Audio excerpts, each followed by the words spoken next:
Libro: La increíble historia de la humanidad, por James Davies. Capítulo 20. Hacemos una guerra mayor y más cruel. En aquellos años espantosos, de 1914 a 1918, muchos habían supuesto que la Primera Guerra Mundial sería la última. Era la guerra para terminar con la guerra, pero en la década de 1930, Europa, África y el Lejano Oriente se deslizaban rápidamente hacia otra contienda.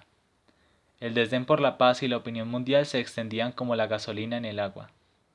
Los problemas empezaron en el extremo oriental de Asia. En 1931, unidades del ejército japonés apostadas en el margen meridional de Manchuria se apoderaron de toda esta provincia del norte de China.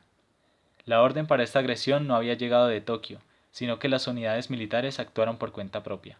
No obstante, la toma del territorio complació a muchos japoneses, y su gobierno aceptó Manchuria como un estado independiente. Lo que fue casi peor, otras naciones reaccionaron ante el incidente con una tibieza tan alarmante como la agresividad japonesa. La Liga de Naciones debería haber intervenido, pero no quería una guerra, de modo que solo efectuó una protesta diplomática. Pero incluso eso bastó para que Japón se fuera de la Liga, haciendo acalorados aspavientos por la puerta principal. A partir de ese momento, todo solo podría ir a peor. Japón deseaba alimentarse del comercio de China, su inmenso y débil vecino. La guerra entre los dos parecía probable. Un general japonés dijo que hablar sobre no invadir China era como decirle a un hombre que no se implique con una mujer cuando ella ya está embarazada de él.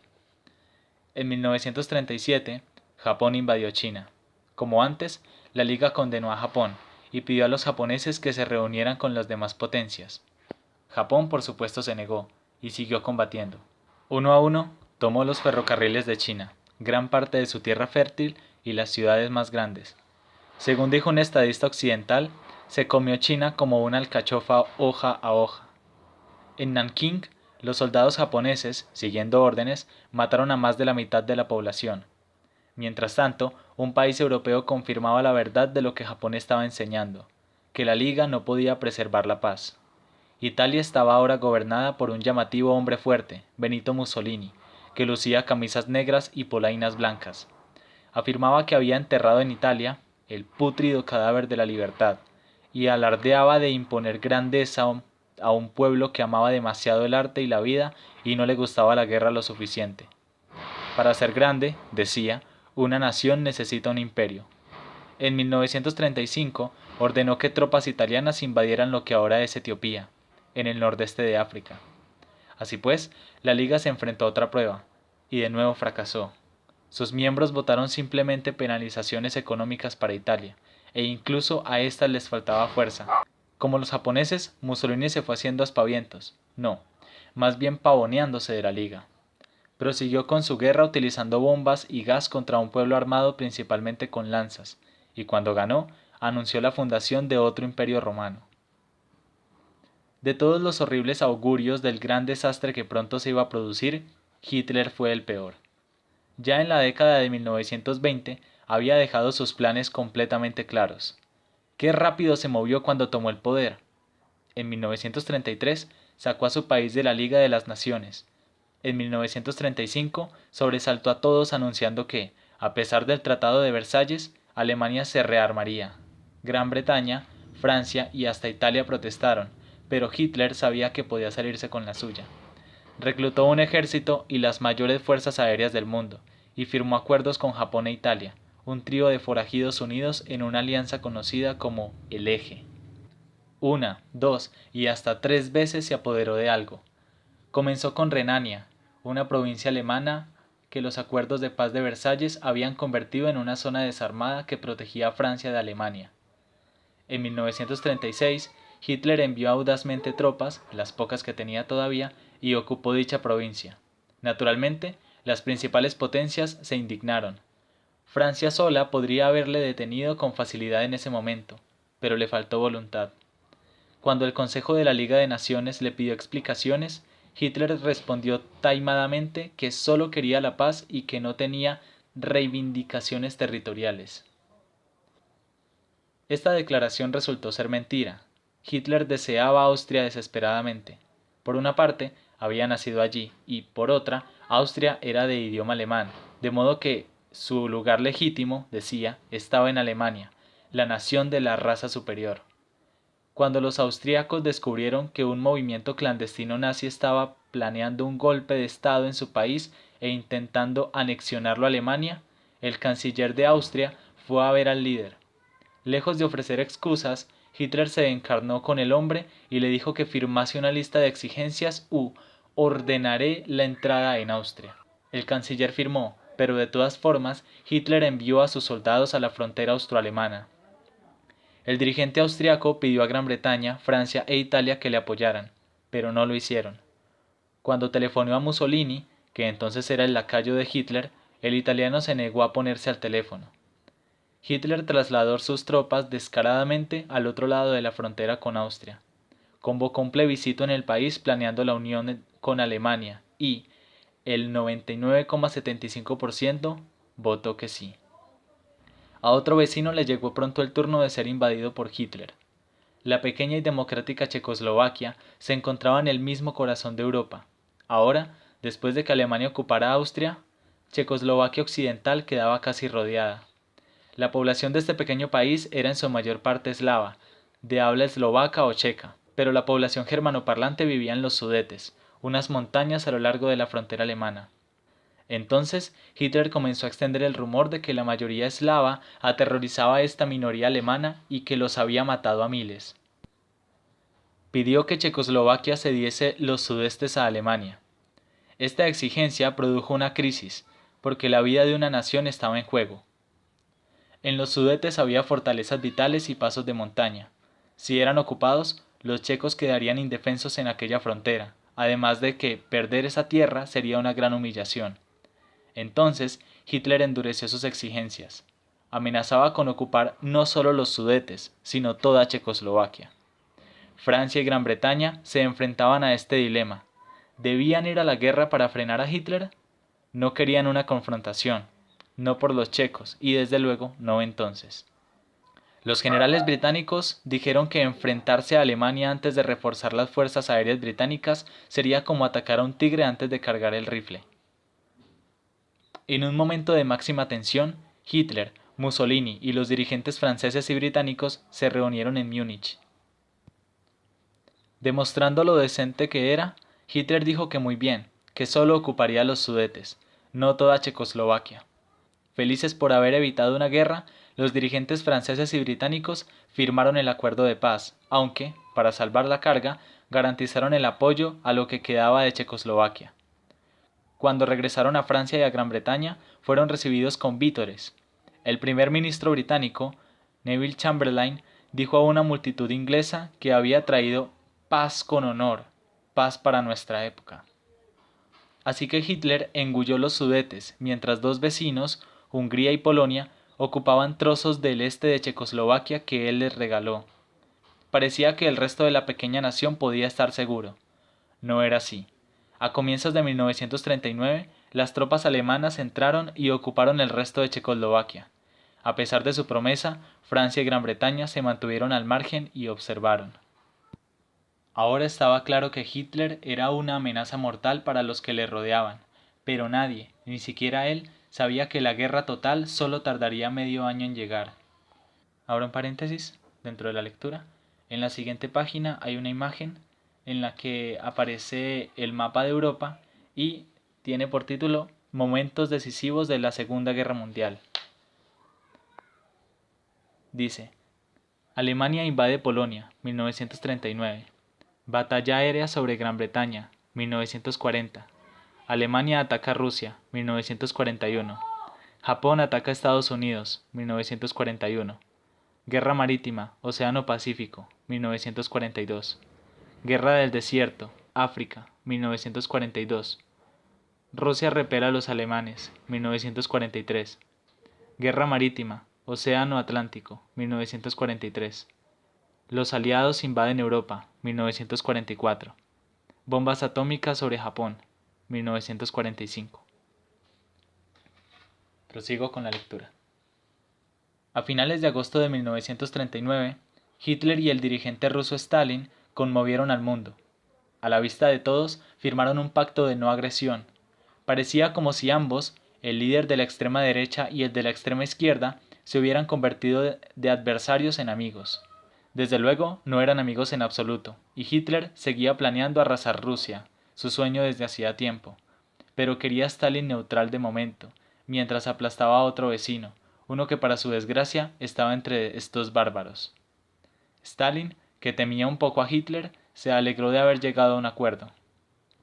Una semana más tarde, oleadas de aviones alemanes volaron hacia el este, a Polonia, barrieron a tiros a los aviones que este país tenía en tierra, volaron carreteras y ferrocarriles y arrasaron parte de Varsovia. Un buque escuela alemán en misión de buena voluntad bombardeó un fortín costero polaco. Los tanques Panzer asaltaron las líneas polacas y llegaron con estruendo hasta muy al interior del país. Ridículamente anticuados, los polacos tenían una sola brigada de tanques, pero 12 brigadas de jinetes armados con espadas. Los alemanes invadieron con rapidez la mitad de Polonia. Entretanto, Stalin no protestó. Él y Hitler se habían puesto de acuerdo sobre el ataque de Alemania en las cláusulas secretas de su pacto de no agresión. A cambio, los alemanes permitieron que Rusia ocupara el este de Alemania, que había entregado al final de la Primera Guerra Mundial. Igual que había desaparecido Checoslovaquia, lo hizo Polonia, una vez repartida. En Polonia, Hitler había empezado una nueva y decisiva técnica bélica llamada Blitzkrieg o Guerra Relámpago. La Primera Guerra Mundial había sido un callejón sin salida en el frente occidental debido a que las defensas eran fuertes gracias a las trincheras y ametralladoras. Sin embargo, en la Segunda Guerra Mundial, contando con tanques y aviones, los ejércitos que tomaban la ofensiva llevaban ventaja, y todo sucedía deprisa. Los tanques podían recorrer más de 1000 kilómetros a través de las llanuras y arenas, los bombarderos cruzaban como rayos el mar por la noche, y regresaban a tiempo de desayunar. Entre el amanecer y el crepúsculo, un país podía cambiar de manos. Hasta el ataque a Polonia, Francia y Gran Bretaña habían vacilado ante las intimidaciones de Hitler. Esta vez no fue así. En el plazo de 2 días, desde su ataque a los polacos, británicos y franceses declararon la guerra a Alemania. Que esta vez se enfrentaran a él puede que supusiera una sorpresa para Hitler. Hasta el día de hoy, nadie sabe si había planeado atacarles o sencillamente se tropezó con una guerra generalizada. Así pues, esa guerra, lo peor que el mundo ha conocido, estaba ya en marcha. El combate continuaría durante 6 años y se extendería por el planeta mucho más que la Primera Guerra Mundial. Aquí solo podemos esbozar los principales acontecimientos. Durante 7 meses, en 1939 a 1940, no estalló aún una guerra generalizada. Francia y Gran Bretaña no estaban preparadas. Alemania seguía ocupada en Polonia, y contenta de poder pasar el invierno haciendo planes y entrenando a sus tropas. Alguien denominó a estos tensos meses de espera la Guerra Falsa. Sin embargo, en primavera, Hitler envió a sus ejércitos a la batalla. Los alemanes invadieron Noruega y Dinamarca para apoderarse de las bases navales del norte. Poco después de esto, la Cámara de los Comunes, el órgano legislativo británico, mantuvo tensos debates. Los británicos querían algo más que precaución, así que eligieron como jefe de gobierno al atrevido y eficaz Winston Churchill. Entonces los alemanes golpearon otra vez y con fuerza. En mayo de 1940, los ejércitos germanos atacaron a los Países Bajos y Bélgica. Como en la Primera Guerra Mundial, en realidad estaban apuntando a Francia. Los ejércitos británicos, francés, holandés y belga esperaban a los alemanes. Sin embargo, estaban mal preparados para la guerra relámpago, y los tanques y los bombarderos de Hitler les dejaron estupefactos. Los alemanes dividieron en dos el frente aliado y lo rodearon en el norte. Las tropas holandesas y gran parte de las francesas y de las belgas se rindieron. Sin embargo, las tropas británicas y algunas fuerzas francesas y belgas se retiraron y llegaron al Canal de la Mancha, a un puerto francés, Dunkerque, que estaba solo a 75 kilómetros de Inglaterra. ¿Podría Inglaterra salvarlos de algún modo? Aunque parezca extraño, Hitler mantuvo a sus tanques en la retaguardia, dejando que solo los aviones bloquearan la huida de sus enemigos. Desde Inglaterra, remolcadores, navíos, motoras, vapores de palas, barcas de pesca y yates zarparon para salvar a las tropas. Durante una semana, estos pequeños barcos, defendidos por la Fuerza Aérea Británica, cruzaron el canal muchas veces, logrando rescatar a más de 300.000 hombres. Con Bélgica y los Países Bajos en sus manos y Gran Bretaña apartada, Alemania podía concentrarse en Francia. Hacia principios de la década de 1930, los generales franceses se habían preparado para una guerra defensiva del tipo que habían conocido en la Primera Guerra Mundial, a lo largo de 140 kilómetros de su frontera con Alemania, y habían construido una imponente cadena de fuertes, la línea Maginot. Al igual que se había considerado insumergible al Titanic, estos fuertes se consideraban inexpugnables. Justo al norte y al oeste de la línea estaban los boscosos montes de las Ardenas, pertenecientes a Bélgica. Los franceses consideraban estos como parte de sus defensas, y estaban seguros de que los tanques alemanes no podían atravesarlos. Sin embargo, como cabía suponer, en lugar de atacar de frente la línea de fuertes, los alemanes la bordearon, con tanques y todo, se lanzaron directamente a través de las Ardenas. Los franceses lucharon mal, y esta vez París cayó en manos alemanas. Solo entonces los alemanes asaltaron y tomaron la tan cacareada línea Maginot, pero desde la retaguardia. El 10 de julio, los franceses se rindieron. Hitler les hizo firmar los documentos de rendición en el mismo sitio de Francia donde, al final de la Primera Guerra Mundial, se habían rendido los derrotados alemanes. El hundimiento de Francia asombró al mundo, que se preguntaba cómo, en apenas un mes, podía haber caído una potencia tan grande. Al final de la Primera Guerra Mundial, Hitler era cabo. Sin embargo, desde su toma del poder, su rango militar había ascendido. Cuando su ministro de la guerra se casó con una prostituta, Hitler lo destituyó.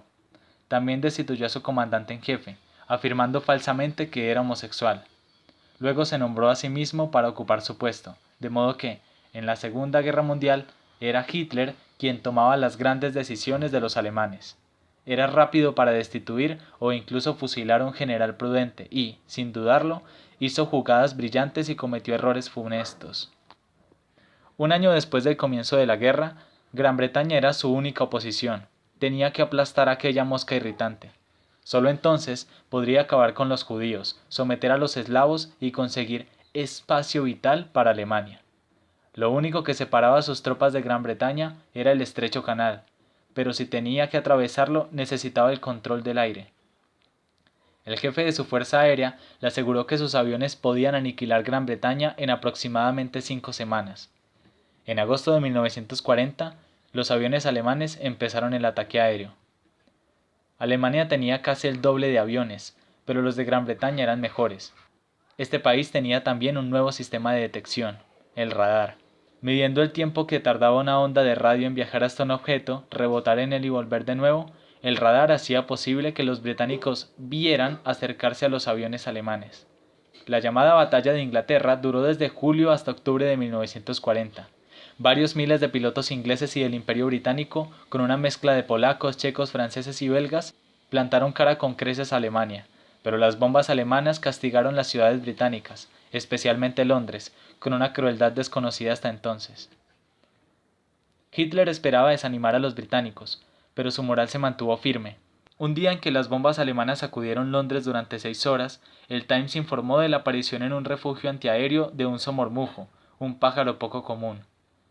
Los bulliciosos soldados británicos cantaban por todas partes esta cancioncilla sobre Hitler y sus principales colegas, con la melodía de la marcha del coronel Bogey.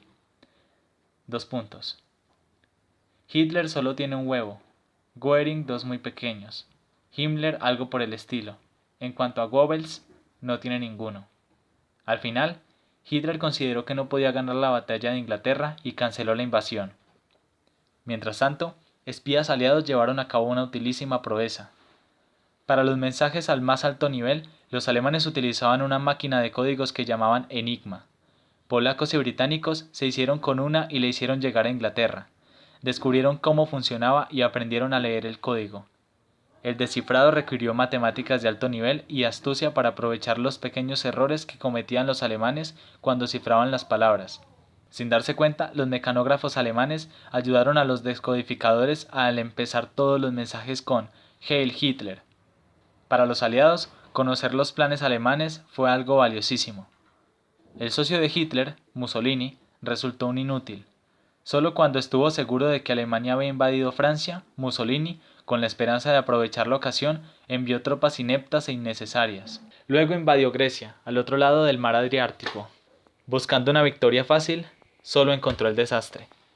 Los griegos atacaron a sus fuerzas en sus escarpadas montañas y los expulsaron, y Hitler tuvo que enviar soldados alemanes para arreglar la chapuza de Mussolini. Poco después de este fiasco, los aviones británicos sorprendieron a la flota italiana en su base naval, hundiendo 3 de sus acorazados en sus amarres. Gracias también a Italia, la guerra llegó entonces a otro continente. Italia poseía en el norte de África una colonia, Libia, y Gran Bretaña utilizaba Egipto como base militar. Estos dos países, uno al lado del otro, se extendían durante interminables kilómetros a través del desierto, convirtiéndolos en un campo de batalla perfecto para los tanques. Desde Libia, las fuerzas italianas atacaron Egipto, tras lo cual los británicos, utilizando tropas indias, los hicieron retroceder y capturaron a 130.000 hombres. Así que Hitler tuvo que ayudar a sus aliados una vez más. Envió tanques Panzer y a su general más capacitado, Erwin Rommel. Los británicos, junto con australianos y polacos, lo estaban esperando. Como el código Enigma había sido descifrado, estaban al tanto de las órdenes codificadas de los alemanes, pero así y todo, Rommel les hizo retroceder casi hasta Egipto. Con Francia derrotada y Gran Bretaña desbordada, Hitler estaba preparado para Rusia. Dispuso una campaña que llamó Barbarroja, por un emperador guerrero alemán pelirrojo de la Edad Media que, según la leyenda, despertaría algún día y lucharía de nuevo por Alemania. En 1941, cuando empezaba el verano, Hitler envió a 3 millones de hombres a combatir en Rusia en un frente de 3.000 kilómetros. Conocía el riesgo. Napoleón había hecho lo mismo 130 años antes y había perdido 500.000 de hombres por el hambre, el frío y las heridas. Pero Hitler contaba con una victoria rápida, antes de que empezara el frío. Lleno de confianza, le dijo a un general alemán: «Solo tiene que derribar la puerta». Este golpe repentino cogió por sorpresa a Stalin, aunque hasta hoy nadie comprende el porqué. Obviamente sabía que Hitler rompería el pacto cuando quisiera. ¿Por qué entonces había ignorado las advertencias que le hicieron Winston Churchill, los rusos que vigilaban la frontera alemana, el embajador alemán en Moscú, que incluso le dijo el día de la invasión, y un desertor alemán que le reveló no solo el día sino la hora, y al que Stalin ordenó fusilar? Los rusos se quedaron atónitos no solo por el hecho de la invasión, sino por su método. Como los polacos y los europeos occidentales antes que ellos, no estaban preparados para la guerra relámpago. En otoño, los alemanes habían sitiado ya Leningrado, en el noreste de Rusia. En el centro, estaban luchando en las afueras de Moscú, y en el sur habían conquistado la mitad de los trigales de Ucrania. Como en la Primera Guerra Mundial, los alemanes capturaron ejércitos completos. Durante toda la Segunda Guerra Mundial hicieron prisioneros casi 6 millones de rusos. Hitler había decretado que la guerra en Rusia no se hiciera de forma caballeresca, y más de la mitad de estos prisioneros murieron. Un testigo alemán presenció una vez cómo unos prisioneros rusos llegaban a uno de los campos de prisioneros alemanes. Abro comillas. De repente vimos una hacha hilera color tierra dirigiéndose lentamente hacia nosotros por la carretera. De ella salía un zumbido apagado, como el de una colmena. Nos apresuramos a apartarnos de la nube pestilente que les rodeaba. Luego lo que vimos nos dejó paralizados, y olvidamos las náuseas. ¿Eran realmente seres humanos aquellas figuras pardas, aquellas sombras que avanzaban hacia nosotros dando tumbos, tropezándose y tambaleándose, criaturas a las que solo un último soplo de voluntad permitía obedecer la orden de caminar? Cierro comillas. Los rusos ya habían padecido durante décadas el caos, la guerra civil y el terror de Stalin. Ahora, como remate, todos ellos, no solo los soldados, sufrían enormemente con motivo de la guerra. La gente de Leningrado, la actual San Petersburgo, se llevó la peor parte, con un asedio alemán que duró 18 meses. Su ración diaria era un pedazo de pan.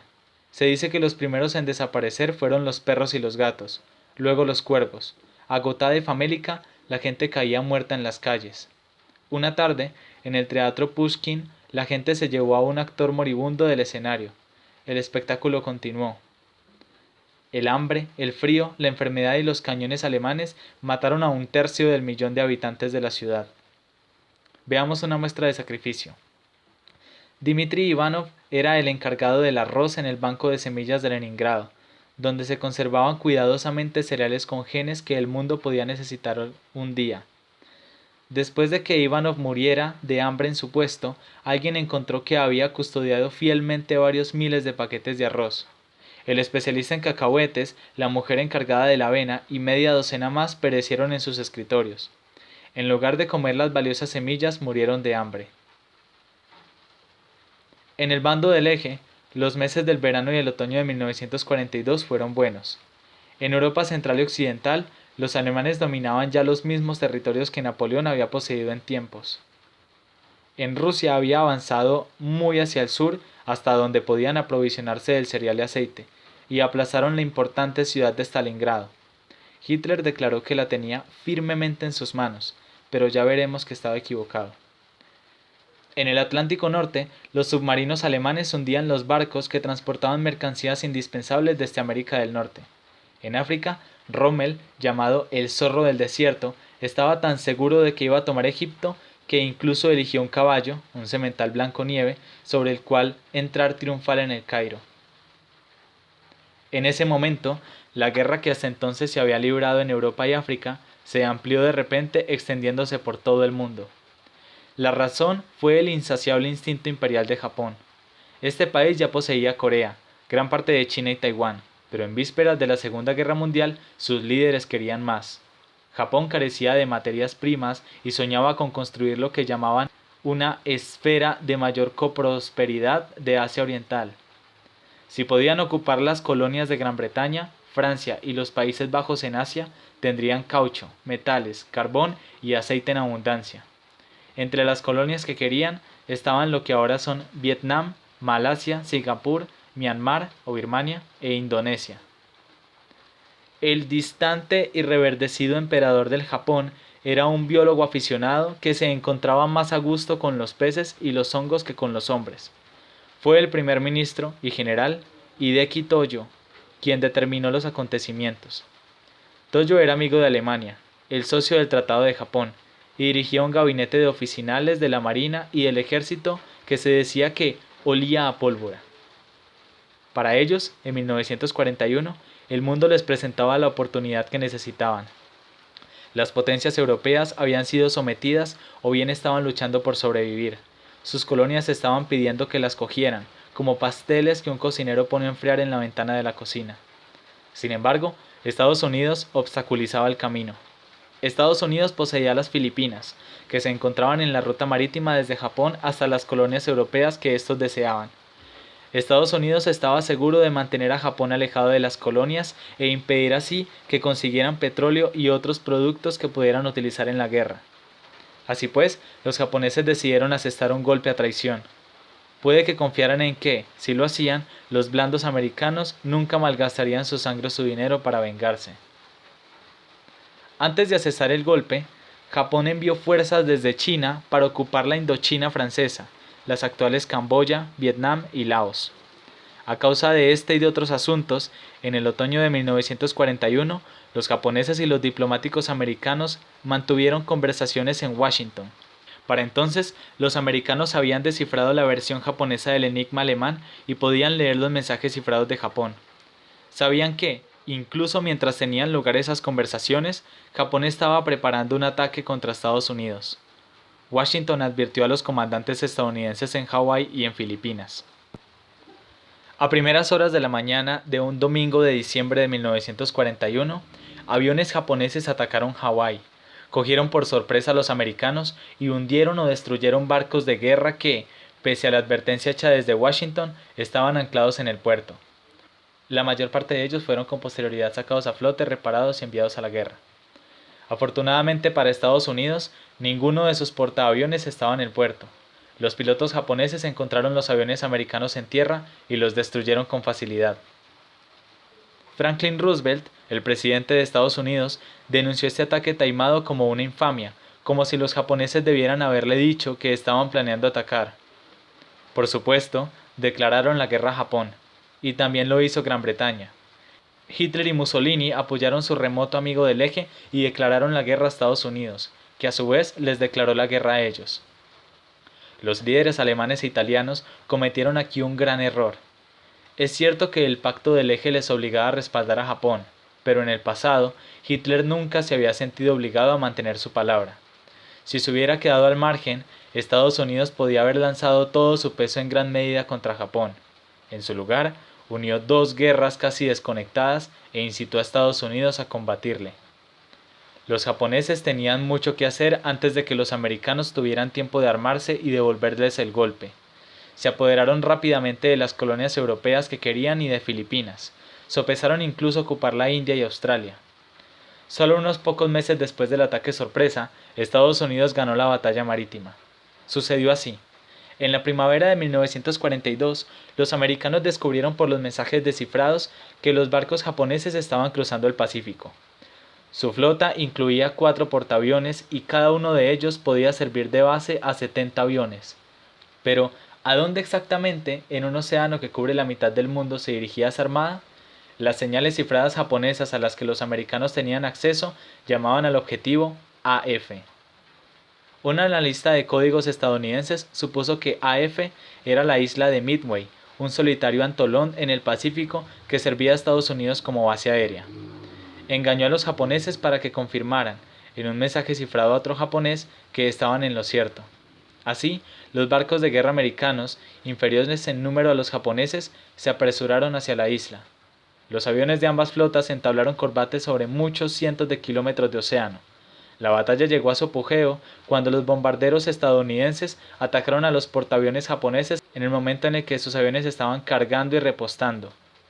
Las cubiertas estaban sembradas de bombas y combustible que hacían cada barco tan invulnerable como una fábrica de fuegos artificiales. Los bombarderos se lanzaron. Hundieron 2 portaaviones, inutilizaron uno, que se hundió a mediodía, e hicieron huir a otro, que persiguieron y hundieron después. Todo esto se produjo entre las 10:25 y las 10:30 de la mañana.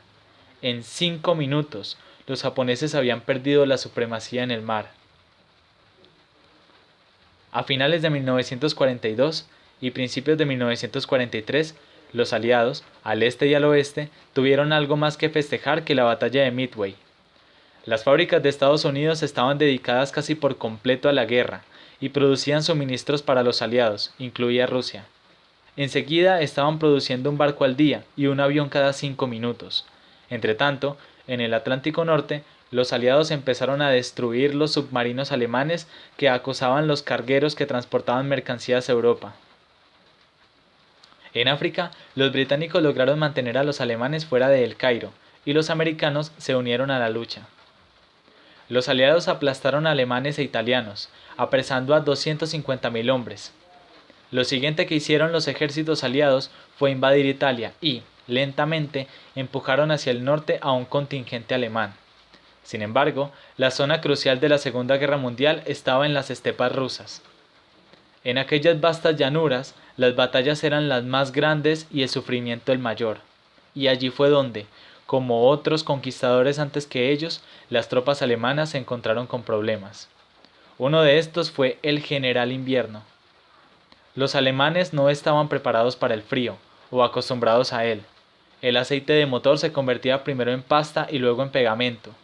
Mientras los escuálidos caballos rusos parecían medrar mordisqueando paja de los tejados, los helados y hambrientos alemanes sucumbían. Mientras las botas rusas tenían cálidas suelas de fieltro, las alemanas tenían suelas de cuero clavadas con tachuelas. El calor se perdía por las tachuelas metálicas y decenas de miles de alemanes se les congelaron algunos dedos. Pero el mayor problema alemán era la abundancia de rusos. Stalin alistaba nuevos reclutas tan rápido como sus tropas morían en batalla. Así como la naturaleza puede reemplazar el tentáculo perdido de un pulpo, si Stalin perdía un ejército, ponía otro en su lugar. Cada país lucha con lo que tiene. Cuando se acabó la guerra, los oficiales rusos se quedaron estupefactos al saber que ejércitos de otros países despejaban caminos a través de los campos minados, haciendo explotar las minas con proyectiles. ¡Qué desperdicio de proyectiles! Los rusos contaron que su método era formar una columna y ordenar «adelante». Aunque tenían más hombres que proyectiles, también es verdad que los rusos fabricaban la mayor parte de lo que necesitaban. Lo lógico era que, cuando los alemanes ocupaban sus ciudades, los rusos perdieran las fábricas de las que salían sus ropas, sus tanques y sus armas. Pero eso no era así. Y lo que hacían los rusos era transportar fábricas enteras al otro lado de las montañas y reconstruirlas en el este. Y lo que los rusos no fabricaban, se lo proporcionaban los americanos. Para ambos bandos, la ciudad de Stalingrado, en el centro de Rusia, era fundamental. Controlarla era esencial puesto que, si los alemanes ocupaban esta ciudad en rápido crecimiento junto a un río, podían bloquear los petróleos en el Volga, paralizando así Rusia. Además, con ese nombre, Stalingrado era un símbolo. Hitler ordenó que fuera ocupada y Stalin advirtió a sus generales: ni un paso atrás. Durante meses, los soldados pelearon cuerpo a cuerpo en sótanos, alcantarillas y callejones, y de galería en galería en fábricas destruidas, con escombros hasta las caderas. Un soldado alemán escribió que Stalingrado no era una ciudad sino una nube enorme de humo, candente y cegador, un inmenso horno iluminado por el reflejo de las llamas. Los perros se zambullen en el Volga y nadan desesperadamente para llegar a la otra orilla. A comienzos de 1943, los alemanes estaban a punto de ganar la ciudad, pero entonces dos ejércitos rusos de refresco se precipitaron hacia Stalingrado desde el norte y desde el sur a través de las estepas nevadas. La rodearon y atraparon a los alemanes. El comandante general alemán quería abrirse camino a la fuerza y salir de la ciudad, pero Hitler le ordenó por radio que se quedara. Cuando un ejército alemán intentó llevar ayuda, los rusos lo rechazaron. La comida de los alemanes se acabó, y murieron de hambre, frío y enfermedad. En un tiempo habían sido 300.000, ahora no llegaban a los 100.000. Los rusos también sufrieron numerosas bajas. Perdieron más hombres en Stalingrado que Estados Unidos en toda la guerra. Finalmente, desobedeciendo a Hitler, el general alemán se rindió. El Führer había esperado que se suicidase y así alcanzar la inmortalidad nacional. En vez de eso, dijo Hitler con rencor, prefiere ir a Moscú. En Moscú, los rusos hicieron replicar las campanas del Kremlin. Los ejércitos rusos consolidaron la victoria. Utilizando caballos, camiones y trineos tirados por perros, golpearon a los debilitados alemanes en otros puntos a lo largo del frente. En solo 2 meses recuperaron todo el terreno que habían perdido en 1942. Solo una vez, en Kursk, Ucrania, el verano de 1943, los alemanes detuvieron a los perseguidores rusos. En una gigantesca batalla que duró 50 días, las fuerzas alemanas recuperaron unos escasos 30 kilómetros. Cuando perdieron el impulso, los rusos contraatacaron y volvieron a ganar lo que habían perdido brevemente. La batalla costó a los alemanes 1.400 aviones, 3.000 tanques y 40.000 hombres. Después de Kursk, los rusos siguieron avanzando y empujaron a los alemanes hasta Polonia. Mientras los rusos, en el oeste, hacían retroceder a los alemanes, los aliados occidentales estaban preparando una invasión por el otro extremo. Su comandante supremo era un general de Estados Unidos, Dwight Eisenhower, un organizador de talento. En Gran Bretaña reunió una flota. Cuando estuvo lista, constaba de 2 millones de soldados británicos, canadienses y estadounidenses. 80 barcos de guerra, 5.000 barcos más, 1.500 tanques, 12.000 aviones, 4.000 lanchas de desembarco y 2 enormes puertos flotantes artificiales. Los aliados planeaban cruzar el Canal de la Mancha, tomar al asalto la ciudad occidental de Francia, ocupar los puertos, desembarcar los tanques y camiones y plantar batalla hacia el este. Antes del amanecer del 6 de junio de 1944, la flota, tan grande que llegaba hasta el horizonte, atravesó el canal. Esta era solo la primera de las muchas travesías de aquel día. La planificación había sido tan esmerada que cada soldado no solo llevaba pastillas para el mareo, sino lo que los militares etiquetaron como bolsa para vomitar, una. Los alemanes de hecho esperaban una invasión, pero pensaban que sería en Calais, el punto más cercano entre Francia e Inglaterra. En su lugar, los aliados desembarcaron más al sur, en las playas de la costa de Normandía. Con pesadas mochilas y rifles, los hombres saltaron de sus lanchas de desembarco a una agua llena de tanques, casi flotando, botes hechos añicos y cabezas y miembros amputados. En varias playas sufrieron el intenso fuego alemán desde lo alto de los acantilados. Muchos murieron. En una de las playas, un coronel con la muñeca envuelta en un trapo ensangrentado caminaba a zancadas entre sus hombres heridos y asustados gritando: «¡Aquí nos están matando! Vayamos tierra adentro y matémoslos a ellos». Atravesaron la arena y escalaron los acantilados. En su camino al interior, Hitler les facilitó un poco el trabajo. Creyendo que ese desembarco era una treta y que enseguida habría un desembarco mayor más arriba de la costa, mantuvo retrasadas las reservas. Las tropas aliadas se desplegaron y lanzaron una ofensiva a través de Francia en dirección a Berlín. Posteriormente, otras fuerzas aliadas desembarcaron en el sur de Francia, marcharon a prisa hacia el norte y se unieron a la ofensiva. Después de que los alemanes hubieran estado retrocediendo lentamente durante medio año, Hitler devolvió el golpe a los aliados. El lugar fue el conocido campo de batalla del bosque belga de las Ardenas, y la época a finales de otoño, estación de brumas y nieves. Un estratega alemán había bautizado poéticamente esta operación alemana como neblina otoñal. Después de que los alemanes hubieran atacado una protuberancia en el frente, los aliados la llamaron la batalla del bulto. Al principio, el contraataque alemán tuvo éxito, pero luego tuvieron que aflojar contenidos por las bombas aliadas y por el hecho de que, literalmente, se habían quedado sin gasolina. Los aliados les hicieron retroceder y, cuando llegaron al Rin, encontraron un puente que los alemanes no habían construido. Lo cruzaron en tropel hacia el interior de Alemania. Uno se pregunta por qué los alemanes siguieron luchando mientras sus enemigos presionaban desde el este y el oeste. No tenían hombres suficientes para cubrir sus filas y el combustible comenzaba a escasear tanto que utilizaban bueyes para arrastrar los tanques a la batalla.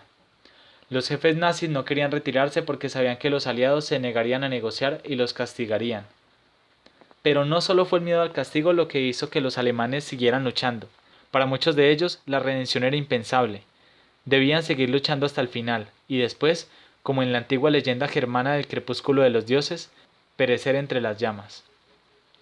Sin embargo, algunos alemanes sí querían una paz negociada.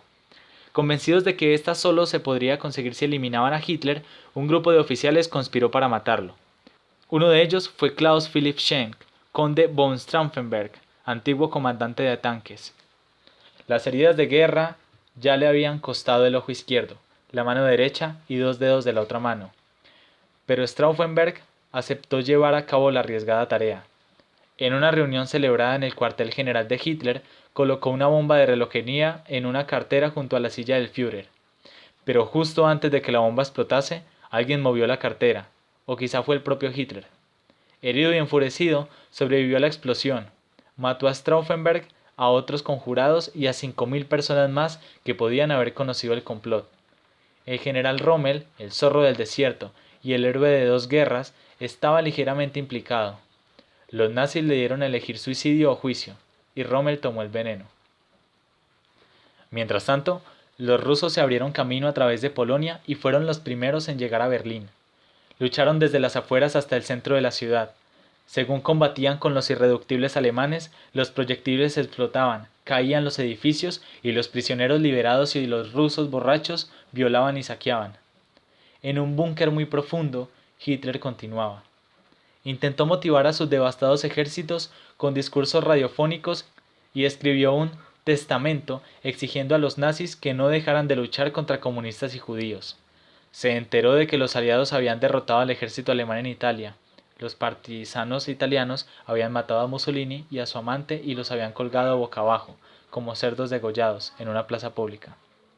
Hitler sabía que el fin estaba cerca. Mandó envenenar a su querida perra y a sus cachorros. Se casó con su amante y se despidió. Mientras los rusos hacían ondear una bandera en lo alto del Reichstag, en el búnker, Hitler y su mujer ingerían veneno y él además se pegó un tiro. Cuando las fuerzas rusas se enteraron de la muerte de Hitler, un general telefonó a Moscú y se lo contó a un dirigente ruso. Stalin dijo: «Así pues, ha sido el fin del bastardo». En el Pacífico, la guerra continuaba. Ya había durado más de 3 años, en parte porque los británicos y los americanos habían antepuesto la guerra con Hitler. En Birmania, mientras fuerzas británicas contenían las fuerzas japonesas, Estados Unidos fabricaba aviones, barcos y lanchas de desembarco y capturaban bases japonesas en las islas. Para entender la zona de guerra asiática, imagínese una enorme franja de océano con forma de diamante, salpicada aquí y allá de islas, con Japón arriba del todo.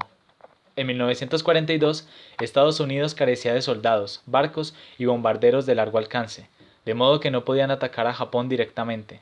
En su lugar, tuvieron que empezar por las islas dominadas por los japoneses en la base del Diamante, a las que era más fácil llegar.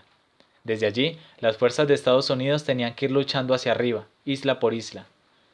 Muchas islas solo eran bancos de arena o formaciones coralinas, pero Estados Unidos las necesitaba como bases para sus barcos y aviones. Sus fuerzas no atacaban todas las islas. En vez de eso, saltaban de una isla clave a otra, dejando a los defensores japoneses bloqueados en las islas innecesarias de en medio. Estos últimos contraatacaban con valor, preparados para dar sus vidas por el emperador y por su país. Cuando eran derrotados, los oficiales dirigían a menudo un ataque final desesperado para ser muertos y evitar así la vergüenza de ser capturados. En la isla de Iwo Jima, unos 20.000 japoneses lucharon encarnizadamente para defender lo que en realidad solo era un volcán inactivo. Casi todos murieron. En 1944, los americanos se habían acercado lo suficiente a Japón como para hacer que los bombarderos pudieran atacar. Las incursiones aéreas destruían fábricas, hundían los restos de la marina japonesa y provocaban incendios que quemaban las casas de papel y madera como si fueran trapos mojados en gasolina. Una tormenta de fuego quemó 40 kilómetros cuadrados de Tokio, hizo hervir las aguas de los canales y mató a 89.000 personas. En abril de 1945, mientras los ejércitos aliados se acercaban a Berlín, los americanos atacaban la isla de Okinawa, 500 kilómetros al sur de Japón. Los japoneses lucharon implacablemente en colinas y montes convertidos en laberintos mediante puertos y túneles. Utilizando lanzallamas y explosivos, los americanos mataron a incontables soldados y civiles en esos túneles. Frente a la costa, jóvenes pilotos japoneses estrellaban deliberadamente sus aviones sobre los barcos estadounidenses. Uno de ellos compuso este haiku: si pudiéramos caer como las flores del cerezo en primavera, tan puros y radiantes. Después de casi 90 días, las fuerzas estadounidenses conquistaron Okinawa. Todos los comandantes japoneses veteranos se suicidaron. El punto culminante de la guerra parecía bastante claro: sería una lucha por Japón mismo. Los alemanes ya se habían rendido, de modo que las tropas estadounidenses en Europa no dudaron en dar la vuelta al mundo para unirse a la lucha. Quizá participaran también los rusos y los británicos que recientemente habían recuperado Birmania. La recién ocupada Okinawa serviría sin duda como lugar de lanzamiento. Era de esperar que la conquista de Japón costara las vidas de mucha gente, y que los japoneses seguramente combatirían con tanta fuerza como lo habían hecho los demás islas.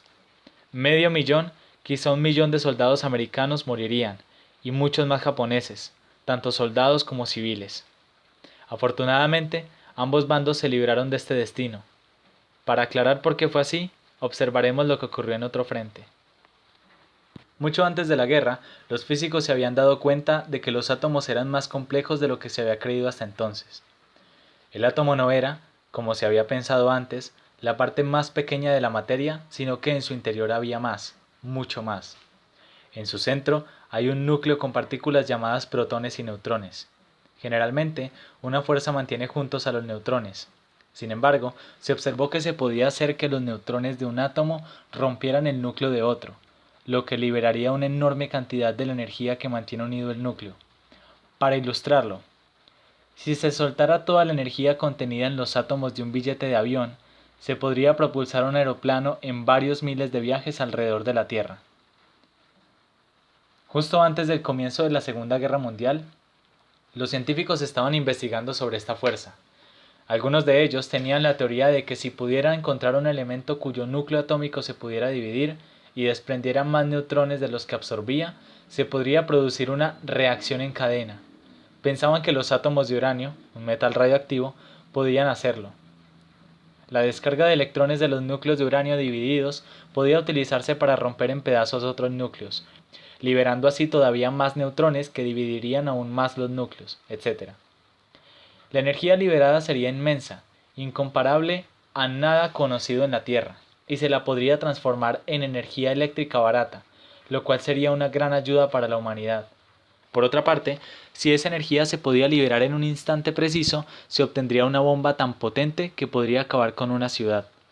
La Segunda Guerra Mundial proporcionó una oportunidad para comprobar esta teoría. A principios de la contienda, 4 físicos, todos judíos nacidos en Europa, pero que vivían en Estados Unidos y muy conscientes de los planes de Hitler para los judíos, enviaron un mensaje al presidente Roosevelt instándole a que Estados Unidos fabricara una bomba atómica antes de que lo hicieran los alemanes. Roosevelt decidió que así fuera. en secreto y rápidamente. De la noche a la mañana se construyeron centros para el proyecto, primero en universidades y luego en valles solitarios y desiertos. Expertos de otros países se unieron a la investigación y, en 1945, había 120.000 hombres y mujeres trabajando en ello. El problema número uno era este. ¿Las reacciones en cadena eran solo una teoría o se podían provocar? Un equipo dirigido por un físico italiano, Enrico Fermi, llevó a cabo el peligroso experimento. Trabajaron en secreto en una cancha de squash situada debajo del campo de fútbol de la Universidad de Chicago. Finalmente, en una prueba espeluznante, provocaron una reacción en cadena retroalimentada, sin asustar a la ciudad del viento. ¿Hay una nota al pie? Juego de palabras con el término windy, temeroso y ventoso, y el apelativo que se le da a Chicago, Windy City, ciudad del viento. Prosigo. A mediados de julio de 1945 se detonó una bomba atómica experimental. Explotó sobre una torre de acero, en un desierto al sudoeste de Estados Unidos. Una luz deslumbrante se encendió en el cielo y una onda de choque retumbó y resonó en las montañas. El calor transformó la torre en vapor y fundió la arena del desierto, convirtiéndola en cristal.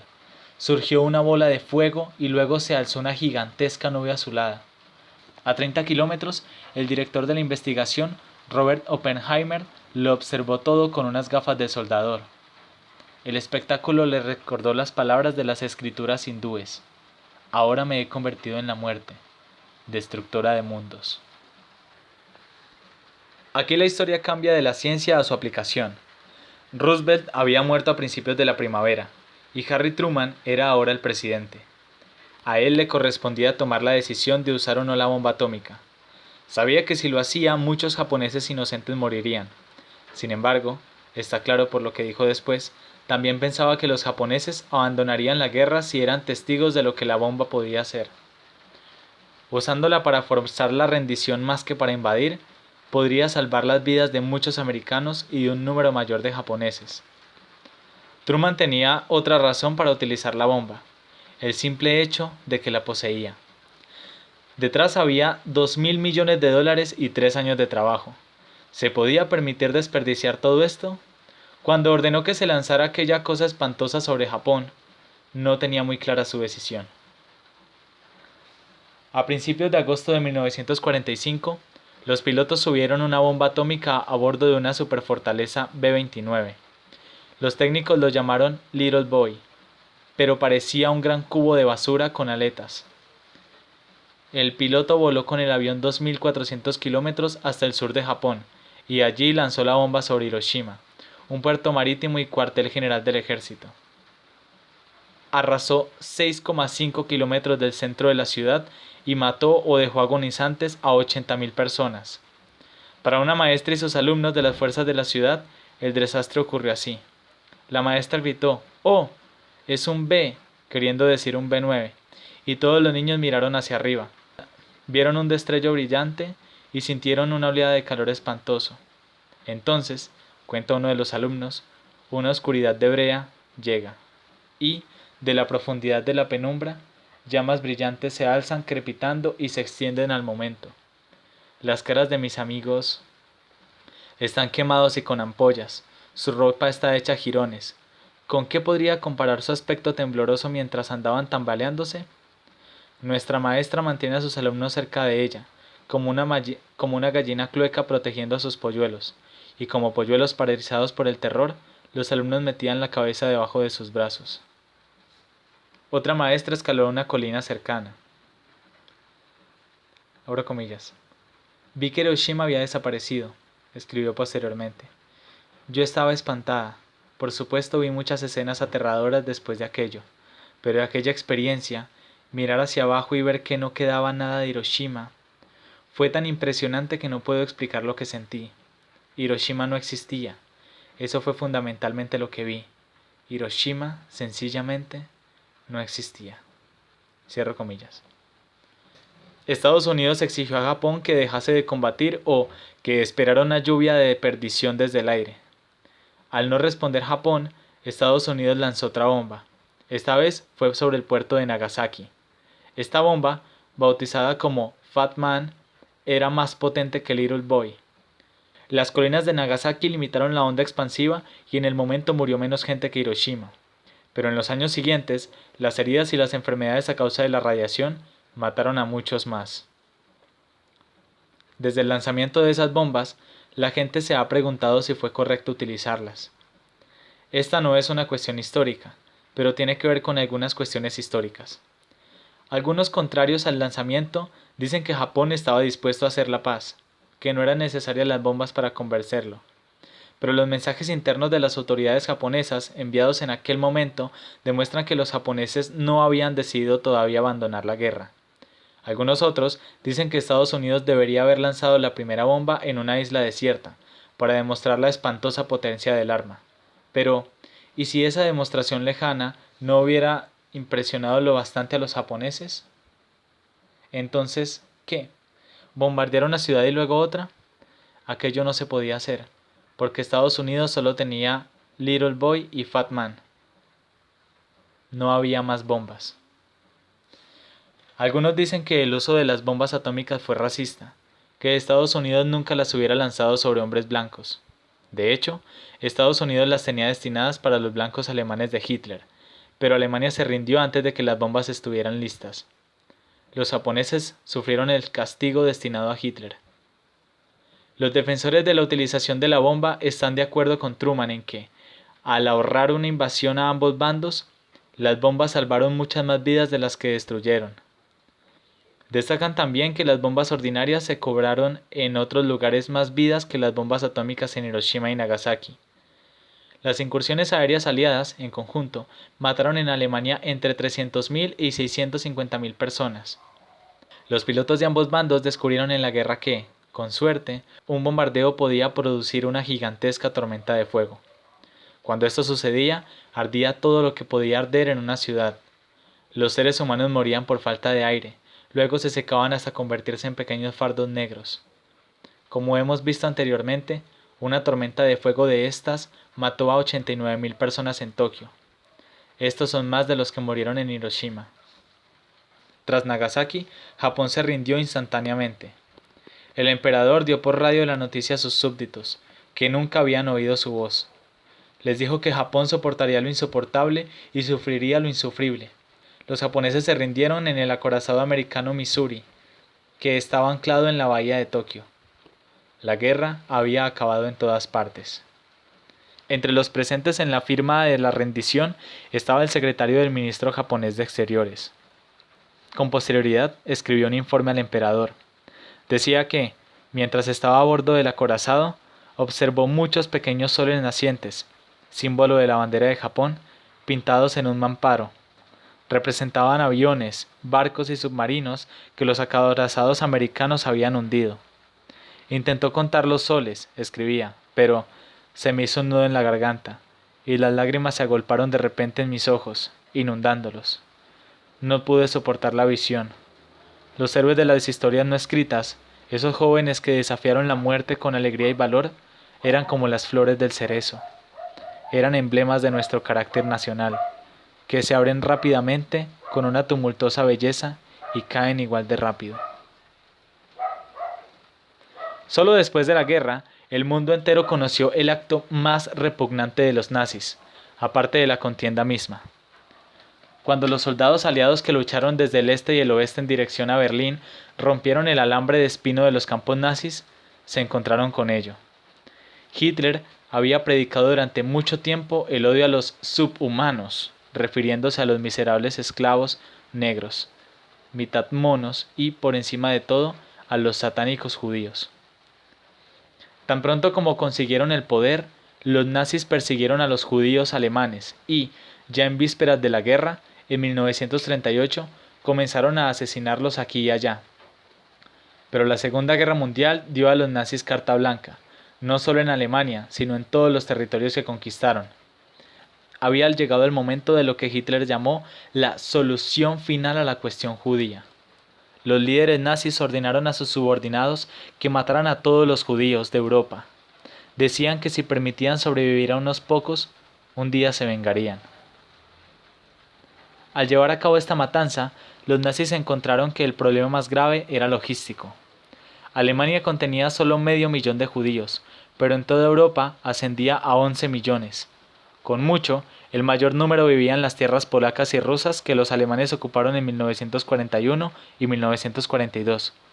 El problema era cuál era la mejor forma de matarlos. ¿Qué es más eficaz? ¿Llevar la muerte a las víctimas o las víctimas a la muerte? Los nazis probaron ambos métodos.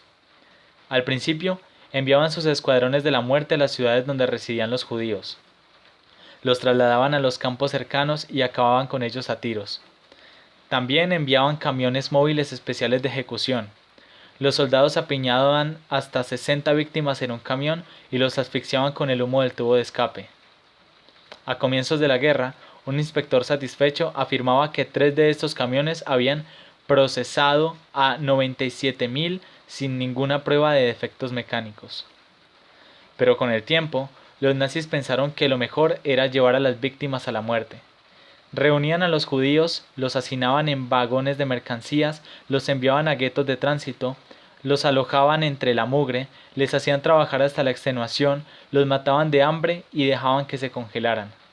A los judíos que no morían, y muchos otros, los llevaban a campos de exterminio, donde los fusilaban o gaseaban. El gas que eligieron era un insecticida que tenía la ventaja de no representar un riesgo para los soldados que lo manejaban. Después quemaban los cuerpos. Los que realizaban estas matanzas eran soldados y civiles corrientes. Se consideraban a sí mismos alemanes decentes que hacían un trabajo duro pero necesario. Nunca utilizaban palabras como transportar o gasear, y les gustaba definir sus actos con palabras como tratamiento especial, reasentamiento y liquidación. Mataron a gitanos, a discapacitados y a 5 o 6 millones de judíos. ¿Sabían los alemanes lo que estaba sucediendo en los campos de exterminio? Todos lo sabían. A veces, los nazis se jactaban de los asesinatos. En 1942, Hitler dijo a una multitud: «En una época, los judíos de Alemania se reían de mis profecías. No sé si siguen riendo o si han perdido las ganas de reír. Dejarán de reír en todas partes». Por toda la Europa de Hitler, la gente observaba cómo los alemanes acorralaban a los judíos. Los soldados alemanes de los campos hacían fotografías y contaban a sus familias lo que veían y hacían. Los británicos se enteraron de las matanzas por los mensajes alemanes descifrados. El gerente de la Iglesia Católica, el Papa Pío XII, también lo sabía, aunque tuvo poco que decir acerca de ello. Lo más lógico sería pensar que los judíos de toda Europa deberían haber huido cuando Hitler llegó al poder. Tenían que saber de sus persecuciones, así que, ¿por qué no se marcharon mientras pudieron? La huida significaba abandonar todo lo que poseían, sus familias y sus amigos, sus hogares. Creían que esa desgracia acabaría un día. De este modo, la mayoría de ellos fueron capturados. Donde pudieron, los judíos resistieron, como en el gueto de Varsovia. Los alemanes reunieron casi 500.000 de judíos en este sector de la ciudad y los encerraron con un muro. Desde el gueto, todos los días transportaban unos 5.000 judíos a un campo de exterminio. Simulaban que los deportados simplemente iban a campos de trabajo, pero después de casi haber vaciado el gueto, algunos judíos que habían escapado del campo de exterminio trajeron las horribles noticias. Los judíos que seguían viviendo en el gueto comenzaron a luchar. Utilizando bombas caseras y armas robadas de los alemanes, expulsaron a estos del gueto, pero sus enemigos regresaron con tanques y cañones, gas y lanzallamas. Durante un mes, los dos bandos se enfrentaron, alrededor y en medio de las casas destruidas. Al final, los judíos se quedaron sin munición y muchos de sus dirigentes se suicidaron. A los alemanes les costó varios cientos de soldados deportar o matar a unos 155.000 judíos. Dinamitaron la gran sinagoga de Varsovia y su general tituló el informe que escribió para Hitler: «El gueto de Varsovia ya no existe». Entre los judíos que huyeron de Alemania en la década de 1930 estaba la familia de Otto Frank. Hijo de un banquero judío, Frank creció rodeado de comodidades. Estuvo un año aprendiendo comercio en Estados Unidos y durante la Primera Guerra Mundial sirvió como oficial en el ejército alemán. Se casó pocos años después. Cuando Hitler llegó al poder, Otto y Edith Frank percibieron el peligro y, con sus hijas, Margot y Anna, se trasladaron a los Países Bajos. Los Frank no habían escapado. Al comienzo de la Segunda Guerra Mundial, Hitler invadió los Países Bajos. Los Frank y otros judíos fueron obligados a marcar su ropa con una estrella amarilla y las autoridades expulsaron a las niñas del colegio.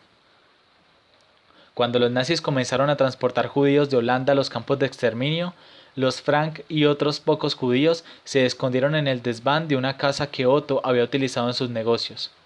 Allí vivieron 2 años.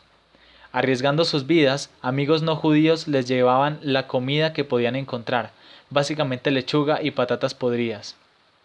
De día, había oficinistas trabajando en el edificio, de modo que tenían que hablar en susurros. Durante la jornada de trabajo, no dejaban correr el agua del retrete. Ana Frank, que por entonces tenía 14 años, comenzó a tomar notas de su vida en el escondrijo. Sabía que los alemanes estaban deteniendo a amigos y a otros judíos. Suponemos que la mayoría están siendo asesinados, escribía. La radio inglesa dice que los están gaseando. Y más adelante, por la tarde, cuando oscurece, veo a menudo largas filas de gente buena, inocente, acompañados por niños que lloran, caminando a las órdenes de un puñado de hombres que les intimidan y golpean hasta que caen. En julio de 1944 escribió: Veo que el mundo se está convirtiendo paulatinamente en un desierto. Oigo cada vez más cerca el trueno que nos destruirá también. Un delator denunció a los alemanes a estos judíos escondidos y un oficial alemán y 4 policías holandeses fueron y se llevaron al grupo. Los nazis pagaron al delator holandés $1 por cada persona que había traicionado. Más tarde, aquel mismo día, una buena amiga de los Frank subió hasta el escondrijo. En el suelo encontró lo que reconoció como papeles de Ana. Se los llevó a su casa y los guardó sin leer en un cajón. Los archivos oficiales alemanes nos cuentan que un tren transportó a los Frank y a otras más de 1000 piezas hasta Auschwitz, Polonia, el campo de exterminio más infame. Sus carceleros separaron a Otto Frank de su esposa e hijas.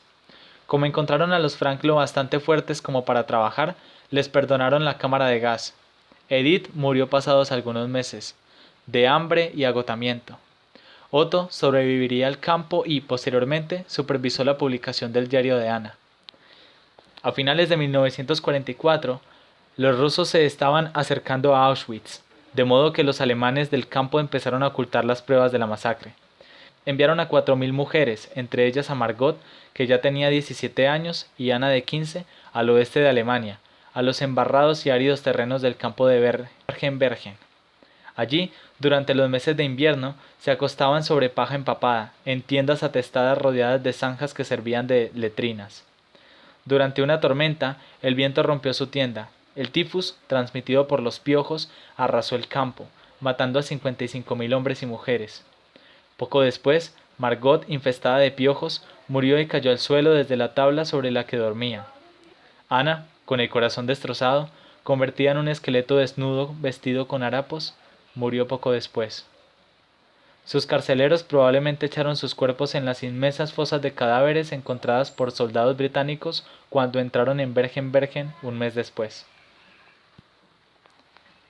La Segunda Guerra Mundial había mutilado los cuerpos y destruido las vidas de millones de personas. Hubo 60 millones de víctimas. De estos, millones eran de hijos mallogrados de madres famélicas, o bien personas que fueron achicharradas por los lanzallamas, asadas vivas en tanques ardiendo, quemadas en tormentas de fuego, desintegradas por las bombas nucleares, abatidas por la radiación, despedazadas por los obuses o minas, aplastadas por edificios caídos, trituradas por tanques y camiones, muertas por el trabajo y los golpes, fusiladas, gaseadas en camiones y campos de exterminio, ahorcadas en campos como represalia, arrojadas vivas a pozos, derribadas en aviones o atrapadas y ahogadas en barcos. Millones murieron a causa de las heridas, las infecciones, la disentería, el cólera o el tifus. Millones se mataron con la bebida, se despeñaron por las montañas, se congelaron, se suicidaron o perecieron de desesperación.